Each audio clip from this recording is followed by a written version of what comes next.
नमस्कार, मैं मयूरी पांडे रफ्तार न्यूज की इस विशेष पेशकश स्वास्थ्य की बात में आप सबका स्वागत करती हूँ।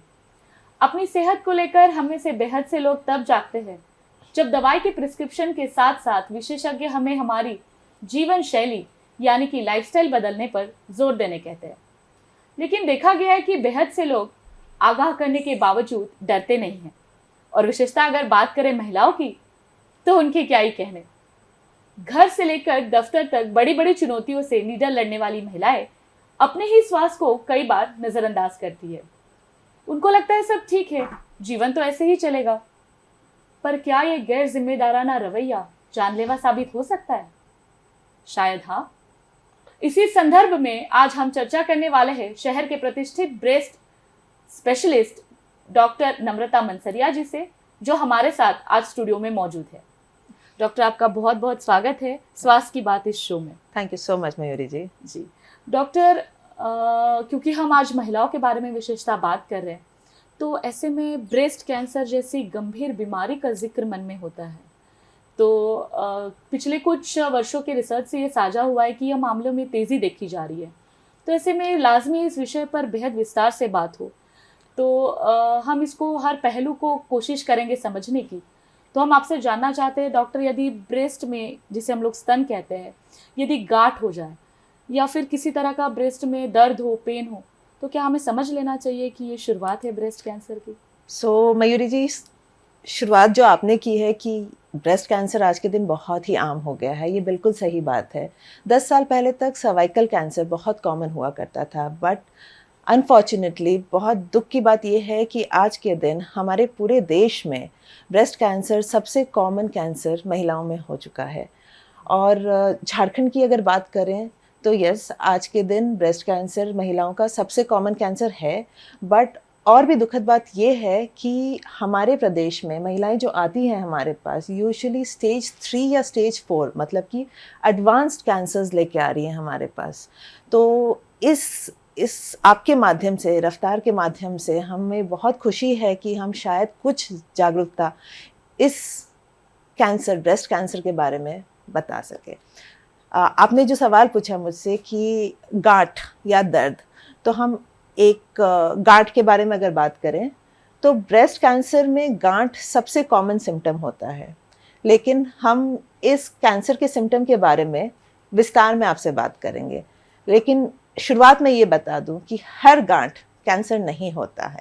हार्डली 10% गांठ, महिलाओं को अगर गांठ महसूस होती है ब्रेस्ट में, तो हार्डली 10% गांठ कैंसर हो सकता है। बट ज़रूरी क्या है? ज़रूरी ये है कि हर महिला को अपना स्तन का एग्जामिनेशन, अगर कभी गांठ महसूस हो रही है तो वो अपने स्तन का एग्जामिनेशन किसी स्पेशलिस्ट से ज़रूर कराए, उसे अनदेखा ना करें।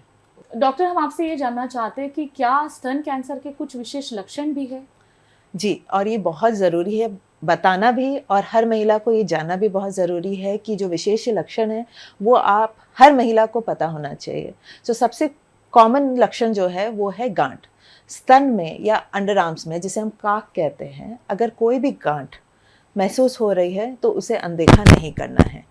और सबसे ज़रूरी बात ये होती है कि अगर वो गांठ बड़ी हो रही है मयूरी जी, उसको ध्यान रखना है। स्तन का गांठ जो बड़ा हो रहा है और जिसमें दर्द नहीं है, ये और एक विशेष बात है। हमारे पास महिलाएं लेट इसलिए आती है क्योंकि उन्हें पता रहता है कि स्तन में गांठ है, स्तन में गांठ बड़ा हो रहा है, लेकिन दर्द नहीं था उसमें। तो याद रखिए कि शुरुआती कैंसर के गांठ में दर्द नहीं होता है। तो ये एक बहुत महत्वपूर्ण सिम्टम होता है कि कोई भी गांठ जो बड़ा हो रहा है और दर्द नहीं है, ये कैंसर का लक्षण हो सकता है। तो सबसे कॉमन लक्षण तो गांठ हो गया। दूसरा लक्षण ये होता है कि निप्पल के आकार में अगर कोई बदलाव दिख रहा है, निप्पल अगर अंदर की तरफ जा रहा है, कोई भी नया बदलाव अगर निप्पल में दिख रहा है तो उसे भी अनदेखा ना करें। निप्पल से अगर कोई डिस्चार्ज हो रहा है, कोई प्रसाव हो रहा है, जैसे कि खून, दूध, पानी, कोई भी रंग का अगर डिस्चार्ज हो रहा है, तो वो भी एक अहम सिम्टम हो सकता है ब्रेस्ट कैंसर का। एक और सिम्टम जो बहुत कॉमन नहीं है बट हो सकता है कि निप्पल पे अगर स्किन के, जो उसके स्किन होता है उसमें अगर कोई चेंजेस दिख रहे हैं, मतलब कि खुजली बहुत ज़्यादा आ रही है या लालिमा हो रही है, वो भी एक सिम्टम हो सकता है ब्रेस्ट कैंसर का। तो ये 4 सिम्टम्स होते हैं जो बिल्कुल याद रखना ज़रूरी है। जैसे डॉक्टर आपने कहा कि झारखंड राज्य की अगर हम बात करें तो महिलाएं जो है काफ़ी लेट आपके पास पहुंचती है, थर्ड या फोर्थ स्टेज में आती है, जो काफ़ी खतरनाक साबित हो सकता है।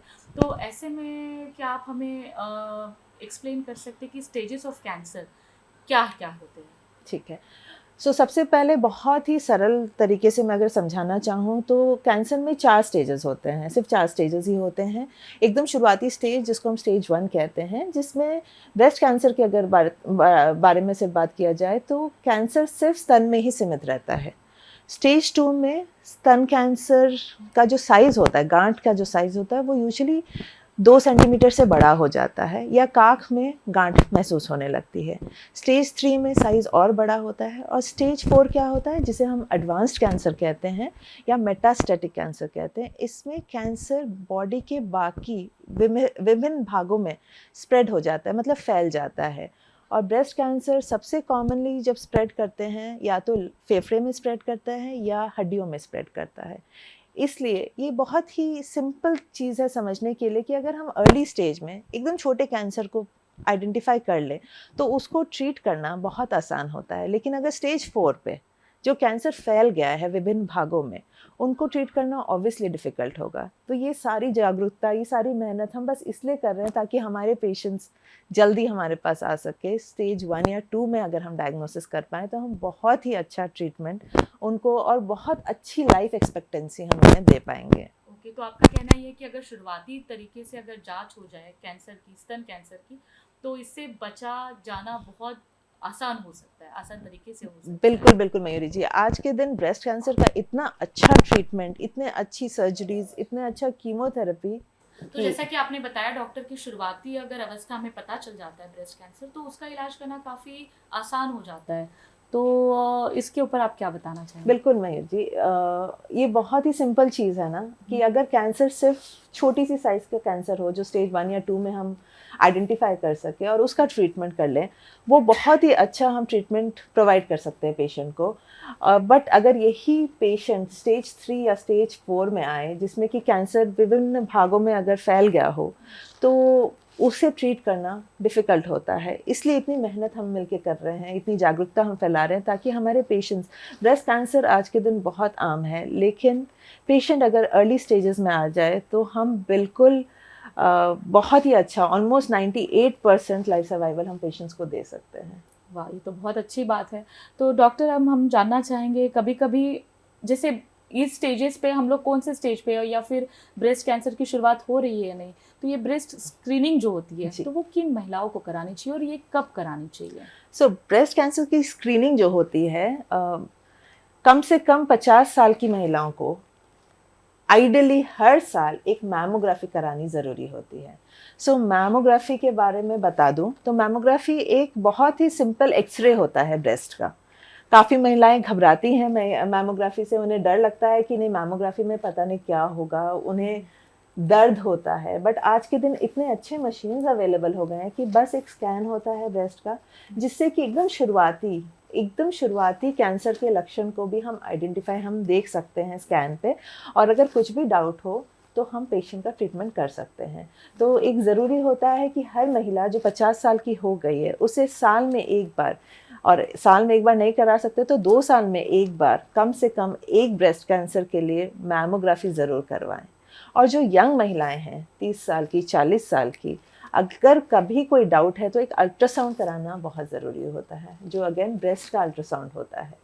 और 40 से 50 साल की महिलाओं को यूजुअली हम लोग मैमोग्राम भी करवाते हैं और साथ पे अल्ट्रासाउंड भी करवाते हैं, और मिल के एक रिपोर्ट तैयार होती है जो हमें एकदम क्लियर बता सकती है कि इसमें कोई कैंसर का लक्षण है या नहीं।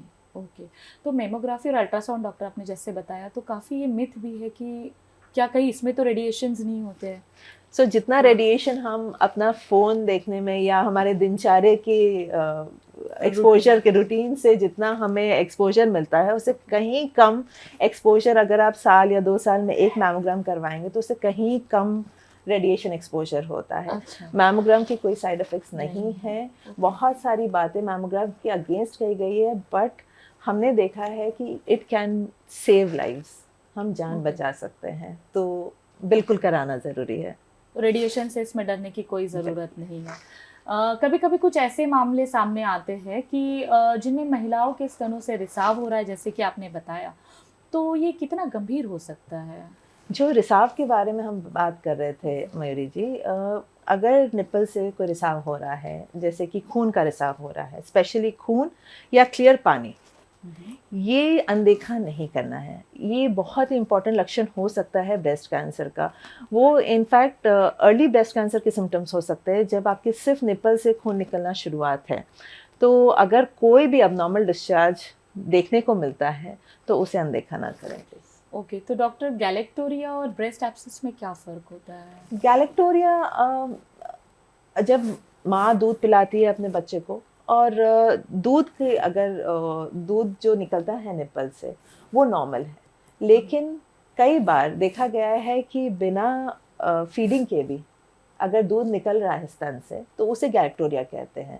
अगेन वो सिम्टम ब्रेस्ट कैंसर का नहीं होता है, लेकिन उसे ट्रीट करना भी ज़रूरी होता है। उसमें और भी बहुत सारे रीजंस हो सकते हैं, मेडिकल रीजंस, जैसे कि पिट्यूटरी ग्लैंड का एक ट्यूमर हो सकता है। बहुत सारे रीजंस होते हैं गैलेक्टोरिया के, बट कोई भी रिसाव उसे अनदेखा ना नहीं करें। करना है। और ब्रेस्ट एब्सिस भी उसी का ब्रेस्ट एब्सिस यूजुअली देखा गया है महिलाएं जो दूध पिलाती हैं। सो अगर हम इसके बारे में बात करें, जो महिलाएं दूध पिलाती हैं अपने बच्चों को, और पिलाना बहुत ज़रूरी है। हमेशा याद रखें कि दूध अगर स्तन में जमा हो जाता है और इन्फेक्शन उस पर हो जाए तो ब्रेस्ट एब्सिस बहुत कॉमनली, सो ये दूध पिलाती हुई महिलाओं को बहुत कॉमनली देखा गया है कि ब्रेस्ट एब्सिस हो सकता है। हो सकता है जी। तो ये सब करने के लिए डॉक्टर, अगर हम खुद से एग्जामिन अगर अपने आप को कर सके, जिसे हम लोग सेल्फ ब्रेस्ट एग्जामिनेशन कह सकते हैं, तो कैसे कर सकते हैं? और आमतौर पर अगर स्वच्छता रखने की बात करें तो स्तन स्वास्थ्य के लिए क्या सावधानियां हम लोग बरत सकते हैं? सबसे पहले मयूर जी, हम सेल्फ ब्रेस्ट एग्जामिनेशन के बारे में बात करेंगे। ये बहुत ही इम्पोर्टेंट चीज़ है। अगेन महिलाओं को सबको पता होना चाहिए कब करते हैं। अगर महीने आपके जो मानसिक डेज ख़त्म होने के बाद, मेंस्ट्रुएशन के 1 हफ्ते के बाद, that is the right time कि आपको उस समय ब्रेस्ट सेल्फ एग्जामिनेशन करना चाहिए।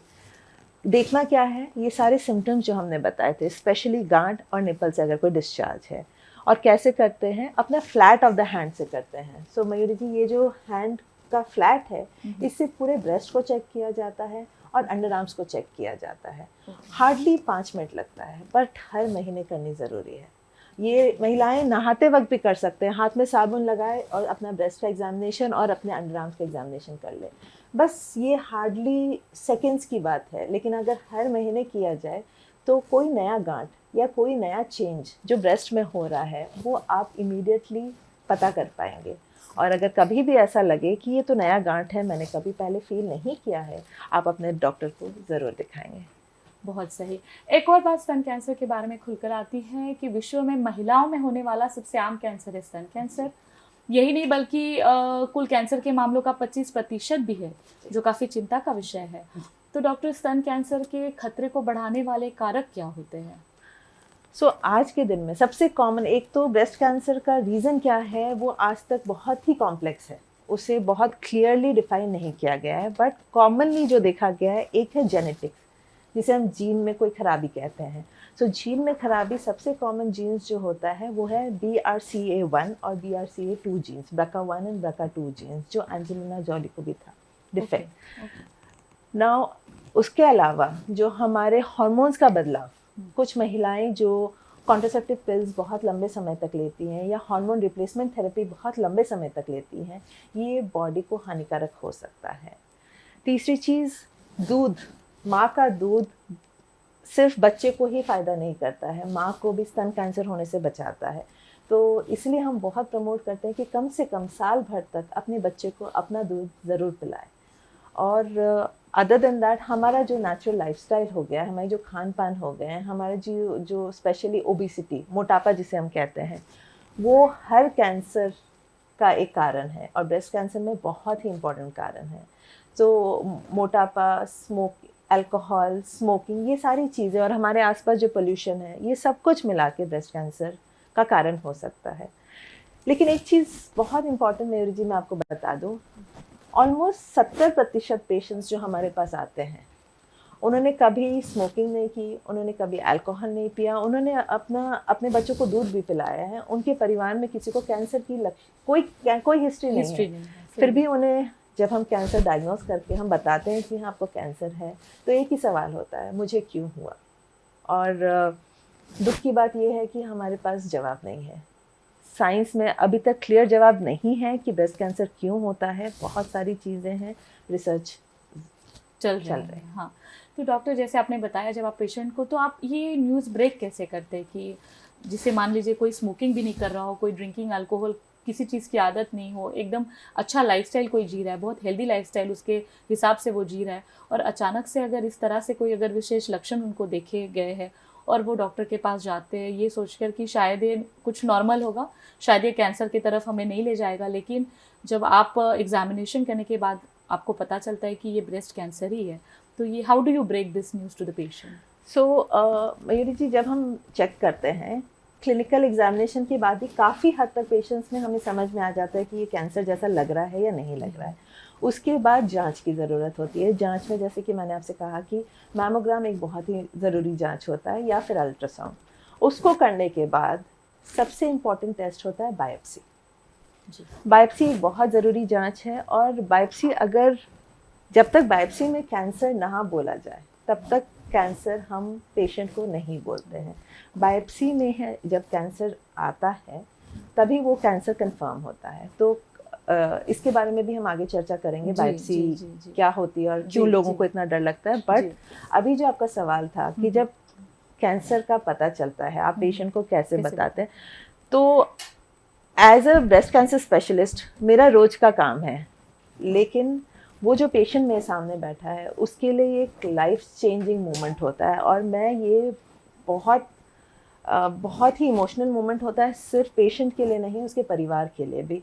तो ये हमें समझना होता है कि सिर्फ पेशेंट को बताना ज़रूरी नहीं है, उसके पूरे परिवार को पता होना चाहिए, लेकिन विद कंसेंट। तो और कई बार पेशेंट्स के रिलेटिव ये रिक्वेस्ट करते हैं कि मैडम पेशेंट को मत बताइए, क्योंकि शायद पेशेंट इस बात को टॉलरेट नहीं कर पाए, सह नहीं पाएगा, क्योंकि कैंसर से लोग बहुत घबरा जाते हैं। बट मैं आपको एक बात बताऊं, जब ट्रीटमेंट होती है या पेशेंट जब पहली बार घुसता है क्लिनिक में, उसे कहीं ना कहीं पता रहता है। पेशेंट से छुपा के ट्रीटमेंट नहीं होता है, ट्रीटमेंट आखिरकार पेशेंट का होना है।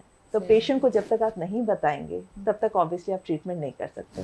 पेशेंट को अगर आप समझा के, उनको बता के, उनको सब कुछ क्लियरली बता के कि ये प्रॉब्लम है और इसका समाधान हम मिल के करेंगे, और सिर्फ हम मिल के नहीं, उनका परिवार अगर उनका साथ देगा, तो कुछ क्षण तो ऑब्वियसली उन्हें ये बात समझने में लगती है। ये पूरा लाइफ चेंजिंग मोमेंट जो होता है इनके लिए बहुत ही दुखद होता है। बट बहुत सारे पेशेंट्स कुछ समय के बाद दे कम बैक स्ट्रॉन्गर, एंड वो एक हिम्मत के साथ वापस आते हैं कि चलिए मैम अब ट्रीटमेंट शुरू किया जाए। Wow, that's great, that's great. जैसे डॉक्टर आपने बताया, एक बार न्यूज़ ब्रेक कर दिया, पेशेंट को पता चल गया, पेशेंट के साथ जो लोग आए हैं, फैमिली है, फ्रेंड्स है, कलीग्स है, जो भी, तो आप उनको, जैसे जो केयर गिवर्स हो गए, उनको आप क्या एडवाइस देना चाहेंगे कि किस तरह से उनको पेशेंट के साथ जो अभी ब्रेस्ट कैंसर से रूबरू हुआ है जस्ट, उसको किस तरह से वो लोग हैंडल कर रहे हैं? झारखंड में ना या इंडिया में ही हमारे फैमिली सपोर्ट बहुत अच्छी है। That is one thing that we are blessed with western countries के कल्चर से। हमारे आसपास जो लोग हैं और जो हम अपने पेशेंट्स के भी, बेटा बेटी, बहू, हस्बैंड, दामाद, हर कोई खड़ा रहता है पेशेंट के बगल में। तो वो जो एक सपोर्ट, इमोशनल सपोर्ट मिलता है, आई थिंक सबसे इम्पॉर्टेंट सपोर्ट वही रहता है कि हाँ बस आप हो। जब पेशेंट को चाहिए, उन्हें पता है कि कोई है उनको संभालने के लिए, और पेशेंट को पेशेंट जैसा फील ना कराए। पेशेंट कुछ खाना चाहता है, बिल्कुल अलाउ कीजिए, मॉडरेशन में ही सही, बट अलाउ कीजिए। पेशेंट कहीं जाना चाहता है, उसको अलाउ कीजिए ना। पेशेंट आपके साथ मिल के हंसना चाहता है, जो भी आपके दिनचर्या में हेल्प करना चाहता है, उसको घर का काम करने। बहुत सारे पेशेंट्स ऐसे आते हैं जो अपनी माताओं को हिलने नहीं देते हैं कि बस आप बेड पे रहो क्योंकि कैंसर डायग्नोस हो गया है। लेकिन मैं बहुत स्ट्रांगली ये बोलती हूँ कि उनसे आप सारा काम करवाओ, लेट हर फील नॉर्मल, उनको बिल्कुल नॉर्मल फील होने दीजिए। मुझे लगता है जितना नॉर्मल वो फील करेंगे शायद उतना बेहतर वो लड़ भी पाएंगे इस बिल्कुल चीज़ से। बिल्कुल बिल्कुल। तो केयर गिवर्स को हम लोग ये बोल सकते हैं कि आप हमेशा जैसे सपोर्ट करिए और डोंट लेट देम फील कि उनको कुछ बीमारी भी हुई है। जी तो बिल्कुल। शायद वो ज़्यादा पॉजिटिव माइंडसेट उससे रख सकते हैं। तो डॉक्टर, जैसे कि आपने स्टेजेस ऑफ ब्रेस्ट कैंसर हमें बताया, तो हमें बताइए कि इसके उपचार के क्या विकल्प हो सकते हैं? क्या सर्जरी ही एकमात्र विकल्प है? आज के दिन ब्रेस्ट कैंसर में इतनी रिसर्च चल रही है कि ये एक कैंसर हो गया है जो सच में अगर कैंसर किसी को होना है तो breast cancer is one of the better cancers to have frankly. But surgery सिर्फ एक विकल्प नहीं है। सर्जरी अगर अर्ली स्टेजेस में हम डायग्नोसिस कर ले तो बिल्कुल सर्जरी एक विकल्प है। कीमोथेरेपी, जिससे कि इंजेक्शन से कीमो दिया जाता है। आज के दिन कीमोथेरेपी भी बहुत अच्छे मेडिसिन अवेलेबल हो गए हैं जिससे कि बहुत कम साइड इफ़ेक्ट्स होते हैं कीमोथेरेपी के। रेडिएशन, जिसे हम कहते हैं, रेडिएशन एक इम्पॉर्टेंट कैंसर का ट्रीटमेंट है। इम्यूनोथेरेपी, आज के दिन इम्यूनोथेरेपी में इतना काम हो रहा है, इतने अच्छे इम्यूनोथेरेपी के ड्रग्स मिल गए हैं जो आपके बॉडी के इम्यून सिस्टम से लड़ता है आपके कैंसर को कम करने के लिए। And hormone therapy, so the list is endless. मतलब इतना काम हो रहा है और इतना अच्छा ट्रीटमेंट अवेलेबल हो गया है। और अगर हम सर्जरी की बात करें मयूरी जी, 10 साल 15 साल पहले तक अगर किसी को ब्रेस्ट कैंसर डायग्नोस हो जाता था तो उनका स्तन निकाल दिया जाता था। बट आज के दिन ऐसा नहीं है।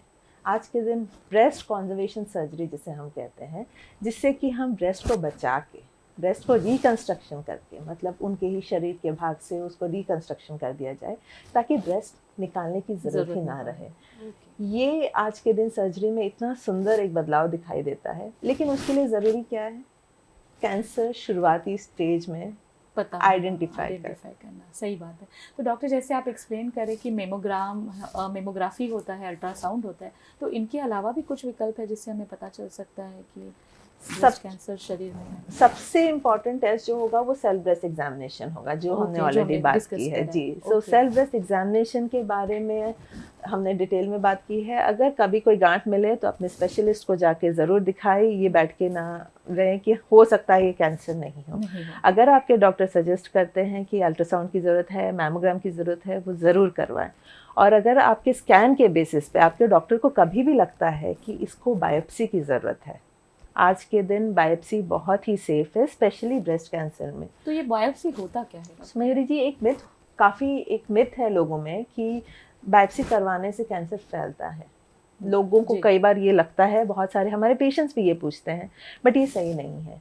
अच्छा। बायोप्सी करवानी ब्रेस्ट कैंसर में बहुत ज़रूरी होती है, क्योंकि बायोप्सी करेंगे तभी हम कंफर्म कर पाएंगे कैंसर है या नहीं। और बायोप्सी क्या होता है? बहुत ही सिंपल तरीका है। हम लोग क्लिनिक में ही सिर्फ एक छोटा सा नीडल डाल के एक सैंपल निकाल लेते हैं टिश्यू का, और उसे टेस्ट के लिए भेजते हैं, जो माइक्रोस्कोप के नीचे स्टडी होती है। अगर उसमें कैंसर सेल्स दिखाई देता है तो वो कैंसर के लिए कंफर्मेटरी है। लेकिन अगर लोग बायोप्सी से ही डर जाएंगे तो कंफर्म करने का कोई तरीका नहीं होता है। तो ब्रेस्ट कैंसर में बायोप्सी बहुत ज़रूरी होती है। और फिर से मैं बताना चाहूँगी मयूरी जी कि बायोप्सी से कैंसर नहीं फैलता, ब्रेस्ट कैंसर नहीं फैलता। तो इस मिथ को हम लोग एकदम दूर करें। और जैसे डॉक्टर आप बता रहे थे कि बहुत सारी थेरेपीज़ की आप बात कर रहे थे, जिसमें कीमोथेरेपी है, इम्यूनोथेरेपी है, हार्मोन थेरेपीज़ है, तो क्योंकि ये काफ़ी लंबे समय तक जनरली चलता है ट्रीटमेंट, तो एक इसका फाइनेंशियल एस्पेक्ट भी है। तो क्योंकि इसमें काफ़ी पैसे भी खर्च होते हैं, तो इसके बारे में आप क्या एडवाइस करेंगे पेशेंट्स को कि किस तरह से इससे डील किया जा सकता है? जी, तो कैंसर में जैसे आपने कहा मयूर जी, लंबा समय तक ट्रीटमेंट चलता है और खर्च काफ़ी होता है। मैं 2018 में झारखंड वापस आई थी गुड़गांव से, एंड उस समय झारखंड के पॉपुलेशन, काफ़ी लोग, हमारे जो पॉपुलेशन थे वो ट्रीटमेंट नहीं अफोर्ड कर पाते थे। और बहुत अच्छी बात है कि उसी समय आयुष्मान भारत कार्ड, जो हमारे मुख्यमंत्री MMJ कार्ड जिसे हम कहते हैं हमारे प्रदेश में, वो लॉन्च हुआ था। और उसके तहत पूरा ट्रीटमेंट फ्री मिलता है पेशेंट को। कैंसर के डायग्नोसिस के लिए जो खर्च रहता है वो अलग, बट आगे चलते हुए जो सर्जरी होती है, जो कीमोथेरेपी होती है, जो रेडिएशन होती है, जो इम्यूनोथेरेपी होती है, सब कुछ उस कार्ड के तहत मुफ्त पेशेंट को मिलता है। ये तो बहुत बड़ी बात है, जो ये सबको जानना बहुत ज़रूरी है। और एक पहलू इसका हम लोग देखते हैं डॉक्टर, जिसे ब्रेस्ट फाइब्रो एडिनोमा कहते हैं, तो इसके क्या लक्षण होते हैं और इसका क्या उपचार हो सकता है? सो ब्रेस्ट फाइब्रोएडिनोमा जो होता है वो यंग लड़कियों में दिखाई देता है। सो यूजुअली 15 ईयर्स से 30 ईयर्स की जो गर्ल्स होती हैं उनमें ब्रेस्ट फाइब्रोएडिनोमा दिखाई देता है। वो फाइब्रोएडिनोमा गांठ की तरह ही दिखता है, ठीक है, लेकिन फाइब्रोएडिनोमा का गांठ और कैंसर के गांठ में फर्क है।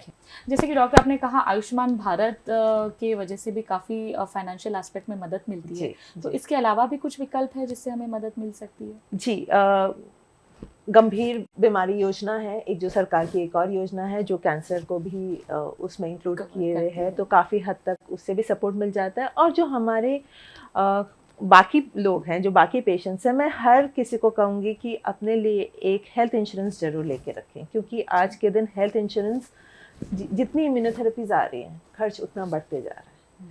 तो अगर हेल्थ इंश्योरेंस अगर आपके पास हो तो बहुत ही अच्छे तरीके से, बहुत ही आसानी से सारे इंश्योरेंस आपका ट्रीटमेंट, कैंसर ट्रीटमेंट हमेशा कवर करते हैं। तो एक इंश्योरेंस एक बहुत इंपॉर्टेंट चीज़ है। हेल्थ इंश्योरेंस हर परिवार के पास होना चाहिए। जी। तो डॉक्टर हम जानना चाहेंगे, जैसे स्तन पुनर्निर्माण सर्जरी, जैसे आपने बताया कि बॉडी पार्ट से ही उनको वो करा जाता है कि अभी ब्रेस्ट निकालने की ज़रूरत नहीं है जी। तो क्या इससे क्या लाभ होता है सर्जरी से? सर्जरी से लाभ ये होता है कि अगर आप जाने कि महिलाओं का जो बॉडी इमेज होती है, सेल्फ इमेज, जो वो बाहर कॉन्फिडेंस जो होता है वो काफ़ी हद तक स्तन से भी रिलेटेड होता है। अगर आप उनका स्तन अगर निकाल दिया जाए तो सोशली वो काफ़ी हद तक ऑकवर्ड होती हैं, बाहर जाना। काफ़ी ऐसी पेशेंट्स हैं जो बाहर नहीं निकलना चाहती हैं।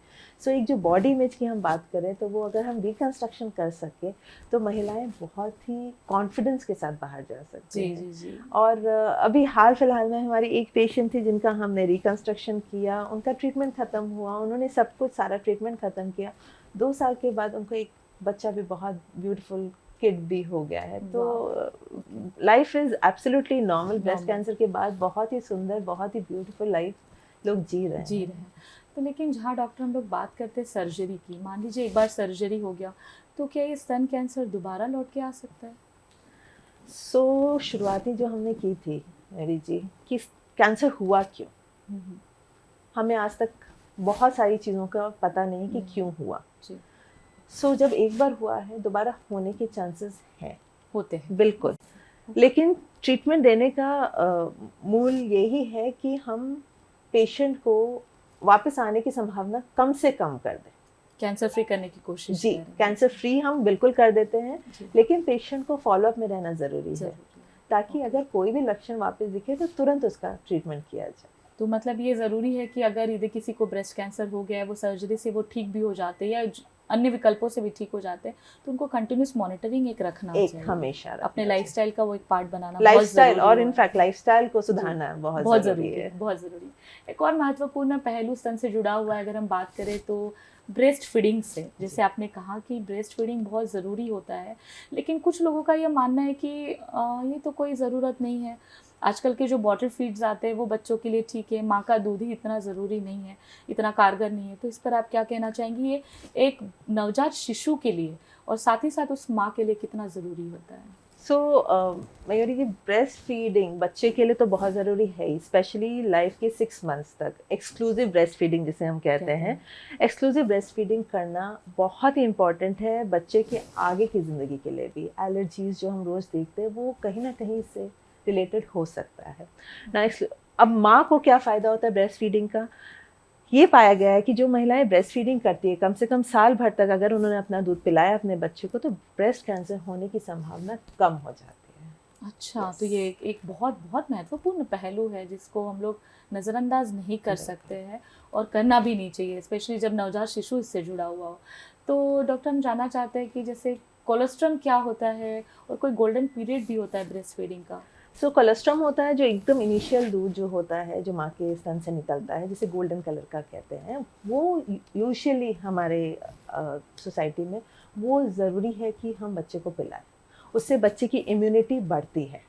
अच्छा। और जो गोल्डन पीरियड की हम बात कर रहे थे, जो 6 मंथ्स का एक्सक्लूसिव ब्रेस्ट फीडिंग, वो है गोल्डन पीरियड। माँ को अपने बच्चे को कम से कम 6 महीने तक अपने स्तन का दूध ज़रूर पिलाना ज़रूर चाहिए। पिलाना चाहिए। तो डॉक्टर, जैसे में जो महिलाएं जो स्तनपान करा रही हो और उस दौरान यदि महिला को स्तन में दर्द की अनुभूति हो या फिर सूजन महसूस हो या कोई इन्फेक्शन हो जाए, तो ऐसे में उसे क्या करना चाहिए?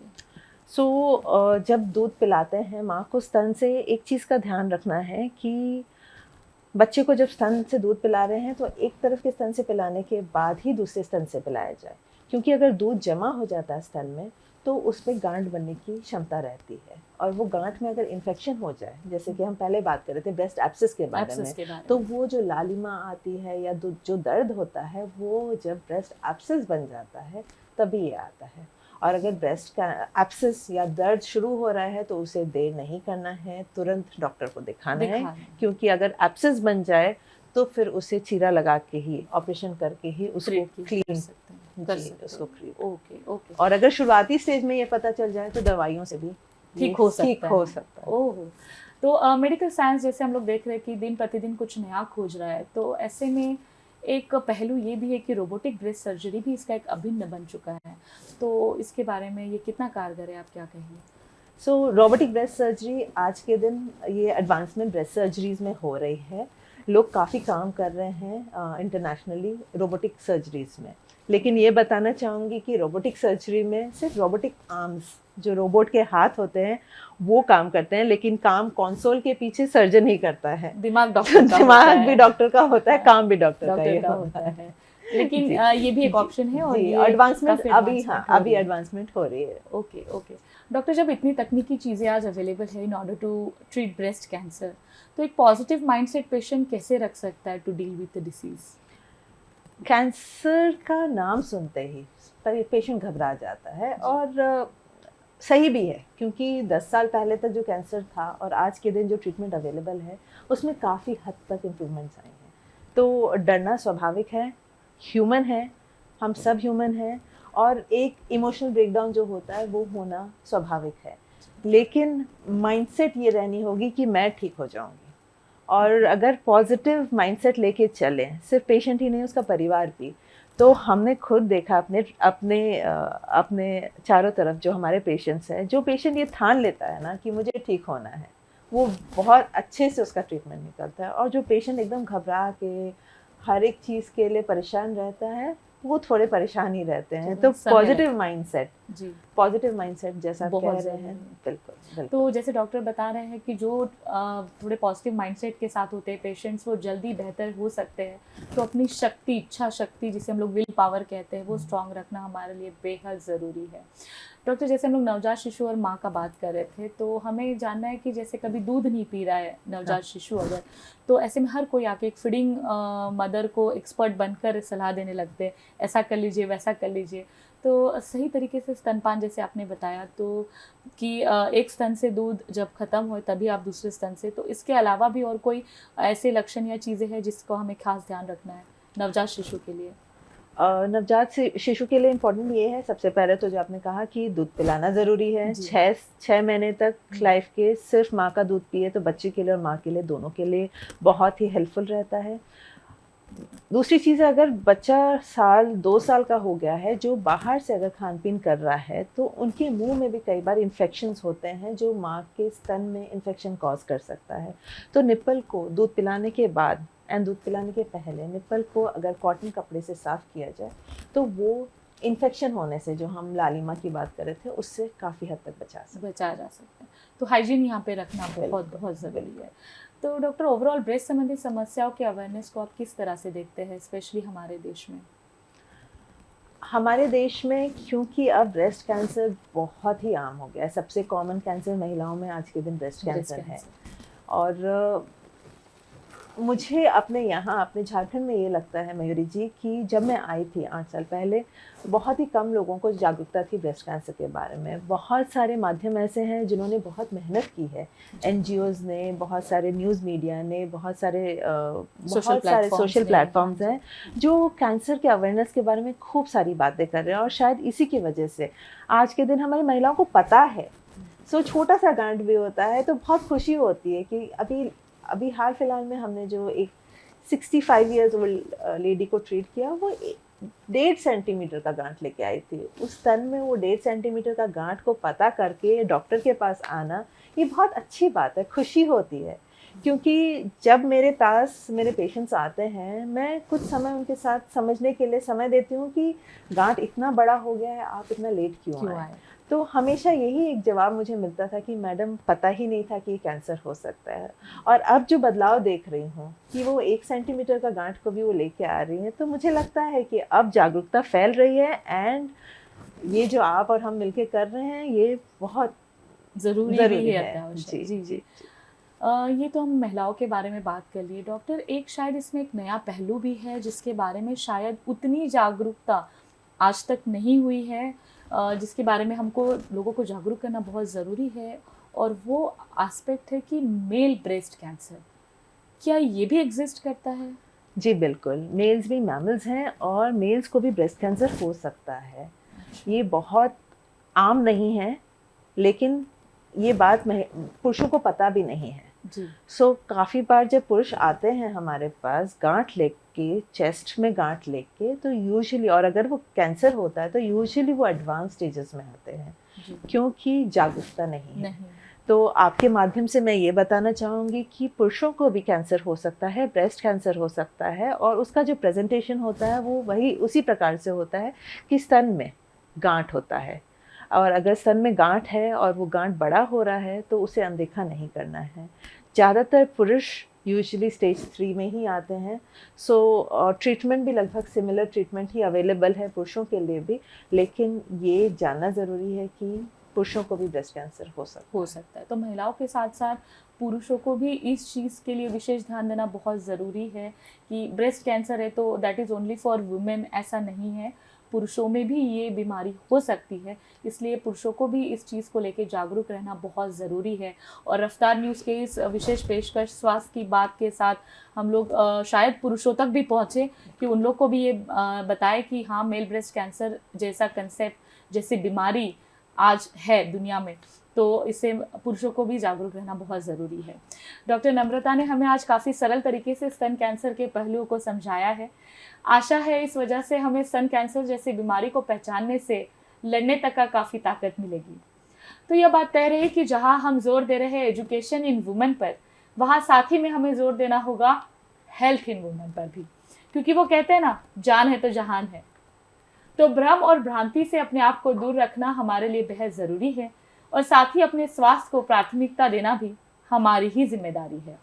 हमारे इस कार्यक्रम से हम आपको जागरूक और सतर्क करने में सफल रहे, और इसी के साथ साथ आप सबकी स्वास्थ्य की मंगल कामना करते हुए मैं आपसे विदा लेती हूँ, इस इरादे के साथ कि जल्द ही हम एक नए विषय पर चर्चा करेंगे स्वास्थ्य की बात में। Thank you so much for joining us today. Thank you so much doctor. Thank you.